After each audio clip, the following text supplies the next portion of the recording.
This is a long-haul fight. We are dealing with people who want one. Their attitude is what democracy looks like. Who's going to stop us? This is what democracy looks like. The French used to have general strikes where the entire population would stay home. This is what democracy looks like. Nobody answered these jerks phone calls. This is what democracy looks like. This is what democracy looks like. That'll stop us. Just be aware. This is a long fight. This is what democracy looks like. Mic check. Mic check. Mic check. Mic check. I want to give this gentleman the microphone. Hold on 1 second. By the way, do you mind if I bring a fucking permit to save democracy? Do you mind if I use an amplified speaker for democracy? I'm going to break a little permit right now. I hope you guys don't mind. Gentlemen. Sir. Thank you. Just want to repeat what I said earlier.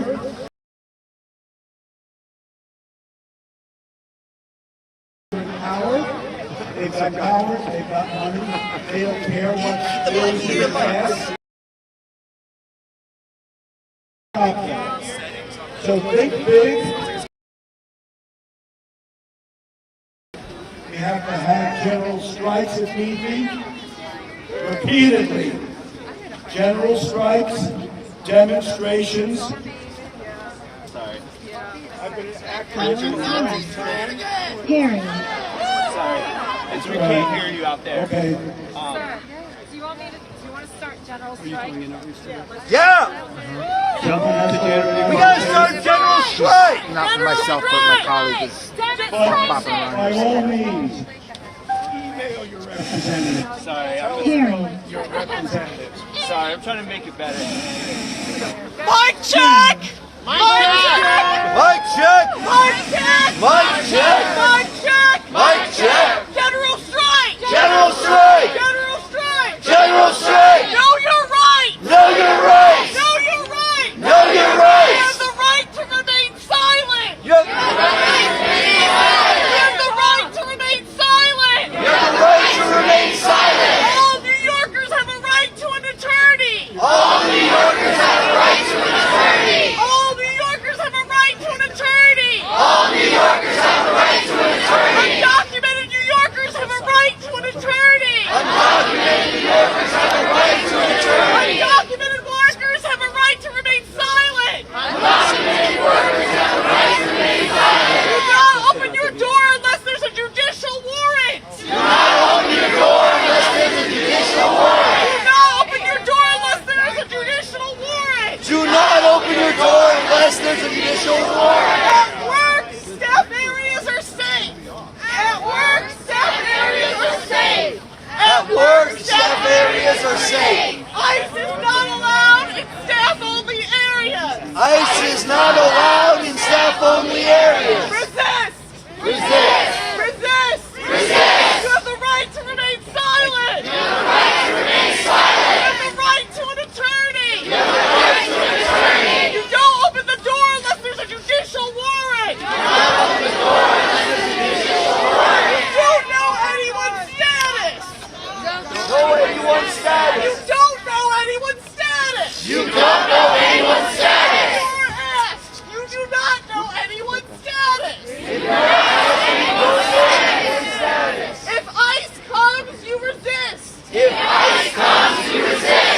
If ICE comes, you resist! If ICE comes, you resist! We know our rights! We know our rights! We have the right to remain silent! We have the right to remain silent! We have the right to an attorney! We have the right to an attorney! We have the right to keep our doors shut! We have the right to keep our doors shut! Yes, stop the coup! Stop the coup!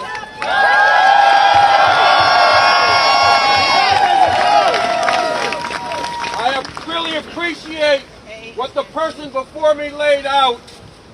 I want to add something to that, though. We have these rights, and they are acting to take them away from us. ICE is already violating the law. They are racial profiling. They are demanding that people who look like they might be immigrants prove that they are legal. That is bullshit. That is bullshit, and we have to stand up against it. This isn't just a question for immigrants or people who look like immigrants. It's a question for everybody. You see ICE fucking with people, it's a question for you. You need to stand up against it. Right. That's right. If you see trans people being jacked up by fascists, you have to stand up against it. That's right. And we have to take on these attacks as part of building a movement to stop fascism. Yes. Because Trump MAGA is breaking the law and changing the law. Yes. Just like Hitler did. And we must not make the mistake the Germans did and sit back and let them consolidate this because they're not attacking us. Right. Because when they went after the first immigrant, they were attacking me. Yes. And they were attacking you. We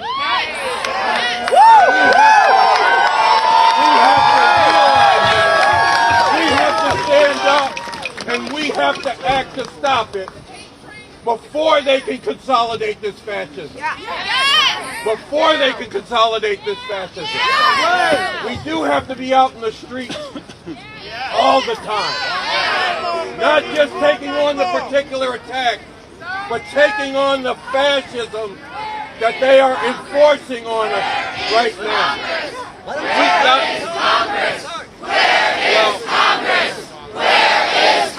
Doing nothing! Not doing shit. It is not up to Congress, it is up to us. If we sit and wait for Congress to take care of this, Trump will get away with breaking the law and changing the law. We have to make it so he cannot run this government with his fascist shit because we won't let him. Because we won't let him. If there are Congress people who will join us in that, good. But we can't say unless they get with us and unless they do it, this fascism can go forward because I do not want to see the world that Trump MAGA stands for brought into being. And look, I'll tell you, look, I'm a revolutionary who's been working to change this system for decades, since the Vietnam War. I'm still working on that, and I'm ready to join in a mission with everybody, whatever you think about the idea of revolution, whatever you think about what I stand for, join me in a mission to get rid of this fascism, to stop it in its tracks. That's why we in the RevCom Corps for the Emancipation of Humanity say, no! No! No! No! No! In the name of humanity, we refuse a fascist America! No! No! No! No! No! In the name of humanity, we refuse a fascist America! No! No! No! No! No! In the name of humanity, we refuse a fascist America! No! No! No! No! No! In the name of humanity, we refuse a fascist America! No! No! No! No! No! In the name of humanity, we refuse a fascist America! No! No! No! No! Check out those of us with these shirts on. Find out about the message from the revolutionary leader Bob Avakian about what fascism is, how to stop it, and the kind of world we can bring into being, and get with us. We are running every day out in the streets to take on this fascism. We need everybody involved in this.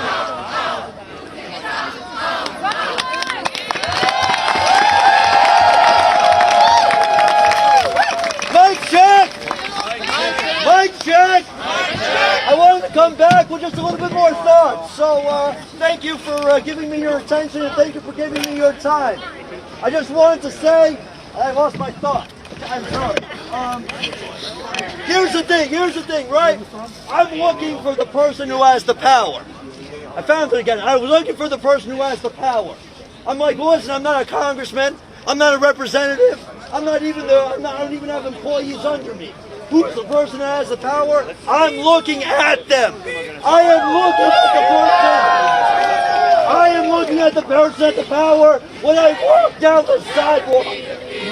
The people united will never be defeated. The people united will never be defeated. The people united will never be defeated. I know who's in charge when I'm on the subway and I look at the people standing back will never be defeated. The people united will never be defeated. The people united will never be defeated. The people united will never be defeated. The people united will never all of us. It's the city. It's every single person you know. That's who's in charge. It's you. It's me. This government will crumble if we walk out. It's all of us. And that's why this can't be a party of the edgiest people online. I swear to God, we need every single fucking person you know. It can't just be the people who have always been interested in politics. If you were in debate club in high school, this is not about you. This is about all of us and every person you have ever known. This country, this is the movement of the people who still dare, that a government of the people, by the people, can still be for the people. Leave my neighbor alone. Leave my neighbor alone. Leave my neighbor alone. Leave my neighbor alone. Leave my neighbor alone. Leave my neighbor alone. Whose streets? Whose streets? Whose streets?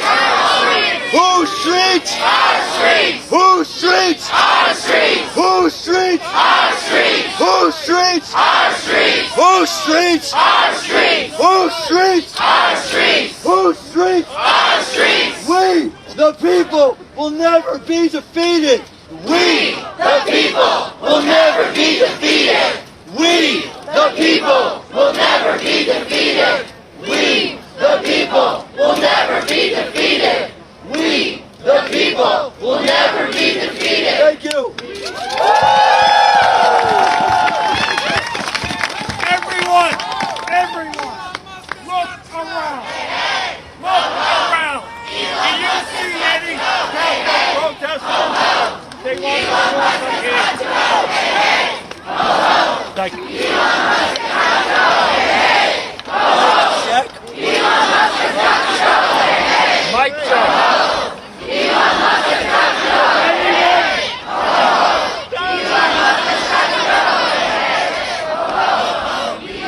Does anyone here see a counter-protester? Does anyone here see someone from MAGA, a counter-protest? No, you don't. You know why? We speak truth. We speak truth for this country. They're afraid. They're in their little cubby holes. They're hiding on the internet. They want to troll everyone in this country who stands up for their rights. We don't see them here. Where are they now? We're here. We're telling them that we are America, not them. God bless you.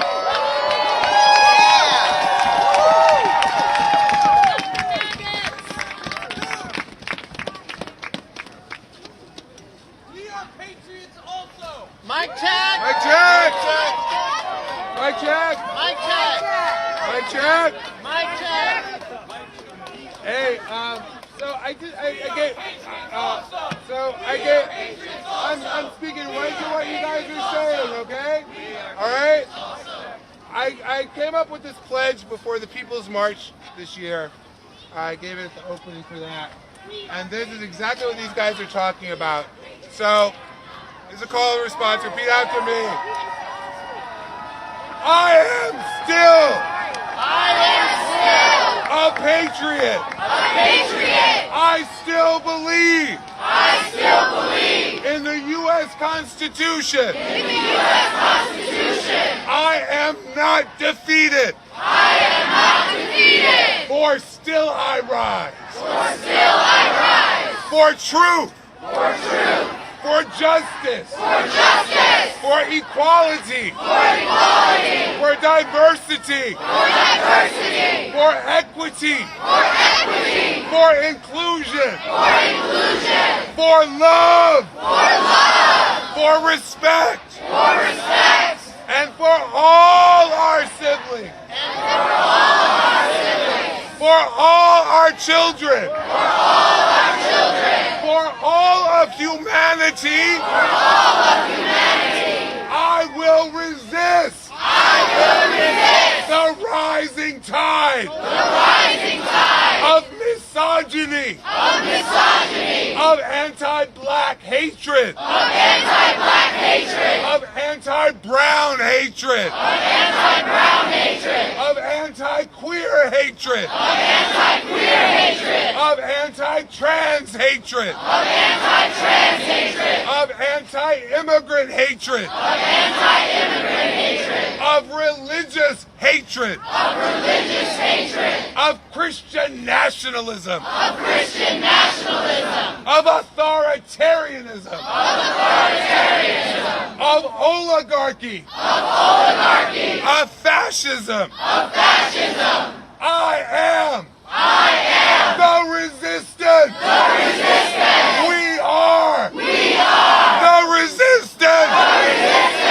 We are the resistance. We are the resistance. We are the resistance. Thank you.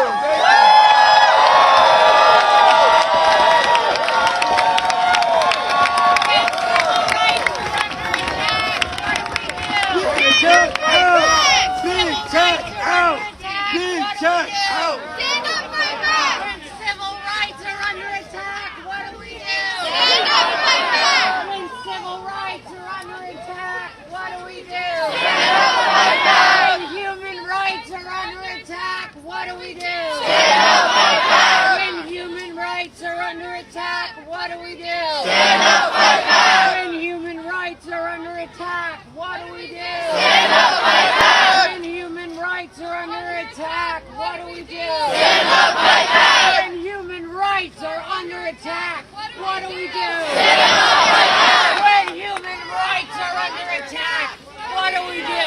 up, fight back! When civil rights are under attack, what do we do? Stand up, fight back! When civil rights are under attack, what do we do? Stand up, fight back! When civil rights are under attack, what do we do?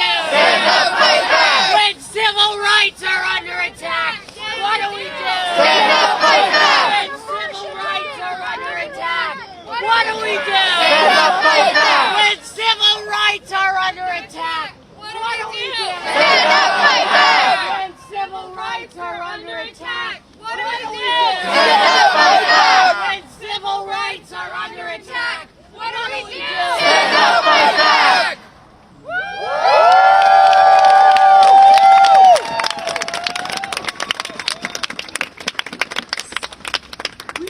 Our history.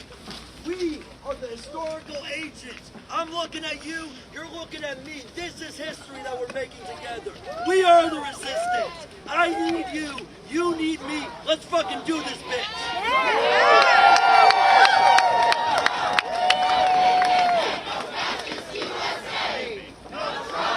No KKK, no fascist USA. No Trump. No KKK, no fascist USA. No Trump. No KKK, no fascist USA. No Trump. No KKK, no fascist USA. No Trump. No KKK, no fascist USA.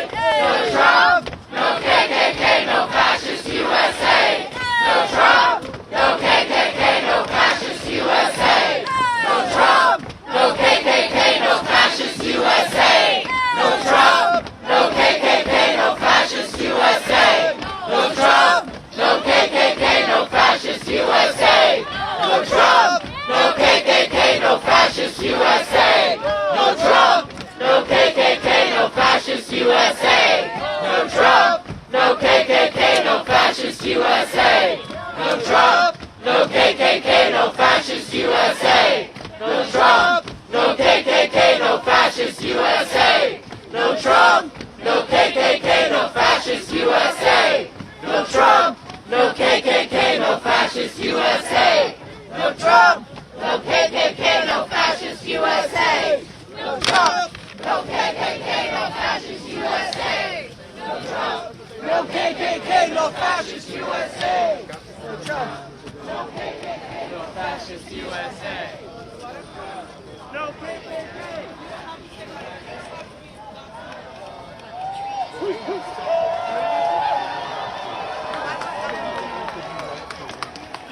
Right? They limited them to so now with light police, all these individual CEO-led fights over clients,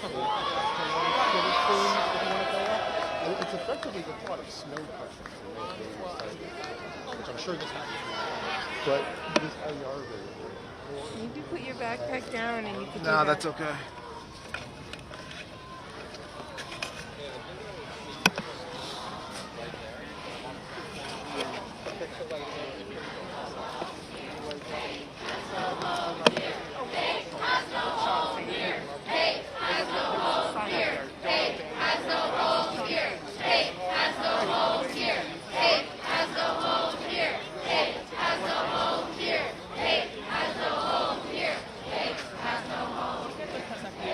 Tú llegaste vestido así, cuéntame,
Sorry.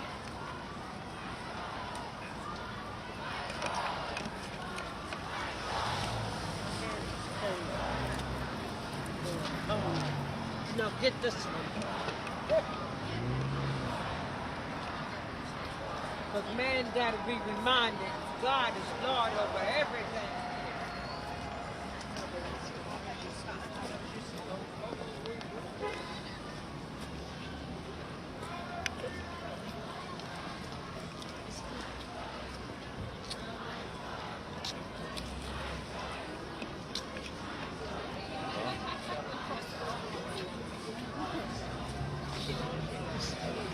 Because I don't want to say I can get there. You see the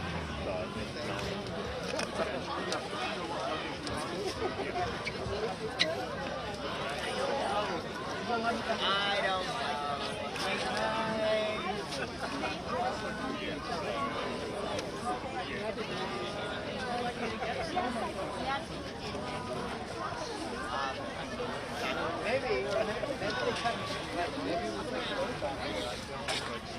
It's been a good time. Mostly gonna happen, but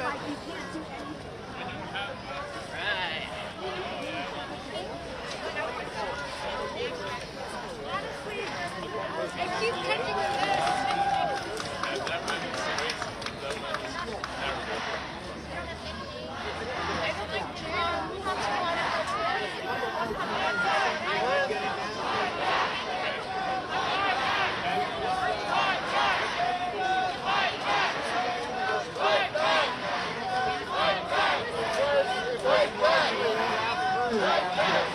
then a lot of the senators also have their offices. Fight back! Fight back! I mean, it doesn't show you Fight back! Fight back! Fight back! Fight back! Fight back! Fight back! Fight back! Fight back! Fight back! You did not know that.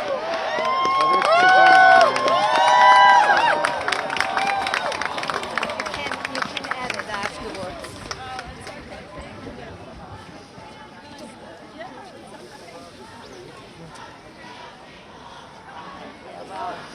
Would be nice to. Democracy is not for sale, people over profit. Democracy is not for sale, people over profit. Democracy is not for sale, people over profit. Democracy is not for sale, people over profit. Democracy is not for sale, people over profit. Democracy is not for sale, people over profit. Democracy is not for sale, people over profit. Democracy is not for sale, people over profit. Democracy is not for sale, people over profit. Woo!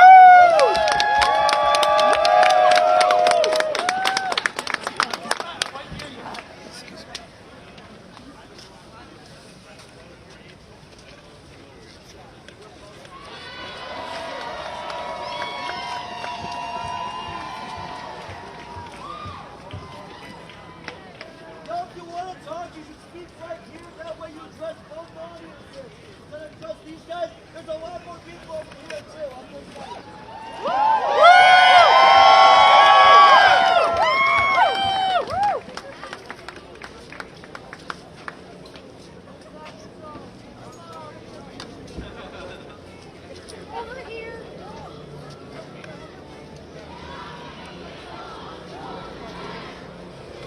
Hey, as a transgender man, I wanted to say something. I identify as he, him. You know what I don't identify as? Is a scapegoat. I said it before, also, as a white man, I have privilege. Everyone here that is white, you need to speak the fuck up for yourself. You see somebody, you shout about it. And if you speak Spanish, yell it in Spanish too. Maybe get some Duolingo, it's a good ass. Thank you.